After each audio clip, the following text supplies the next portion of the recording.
Okay, kung mapapanood nyo ang mga everyday vlog ng mga to, kumpara nyo na lang yung hirap na yung trabaho nila, di ba? Kaysa dun sa pinagsasubmitan yung company. Sa pinagsisilbihan yung company. Di ba? Yun din yun eh. Unang-unang, matindi talaga yun.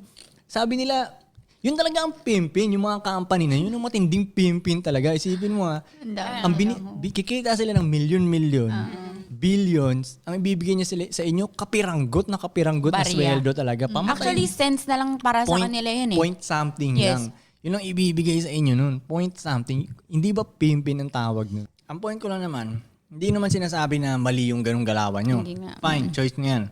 Pero, mali na parang